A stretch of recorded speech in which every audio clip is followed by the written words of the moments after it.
किसी को अपना दोस्त बनाना चाहते हैं, उसे फेवर देने की बजाय कोई छोटी सी फेवर मांग कर देखें।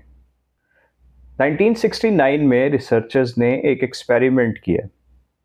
पार्टिसिपेंट्स ने एक गेम खेली और कुछ पैसे इनाम में जीते। बाद में रिसर्चर्स ने उन लोगों से कहा, ये पैसे हमारे पर्सनल रिसर्च फंड से दिए गए हैं, क्या आप इन्हें वापस करके हमें शुक्रिया का मौका देंगे? हैरत अंगेज बात यह थी, जिन लोगों ने पैसे वापस किए वो बाद में उन रिसर्चर्स को ज़्यादा पसंद करने लग पड़े। इसे बेन फ्रैंकलिन इफेक्ट कहा जाता है। दरअसल हमारे दिमाग को अपनी सोच और अमल में कंसिस्टेंसी पसंद होती है। वो तर्जिया कुछ इस तरह से करता है, मैंने इस शख्स की मदद की, इसका मतलब है शायद मैं इसे पसंद करता हूँ। और वाकई धीरे धीरे आपका रवैया और ज़्यादा पॉजिटिव हो जाता है। आइए कुछ एग्जांपल्स देखते हैं।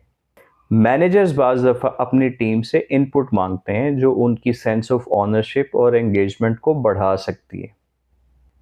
रिश्तों में छोटी छोटी रिक्वेस्ट बाज़ दफ़ा कनेक्शन बिल्ड कर देती हैं। और ऑफिस में अगर कोई कॉलीग आपकी थोड़ी सी मदद कर देता है तो चांसेस हैं कि वो मुस्तकबिल में भी आपके साथ ताउन करेगा।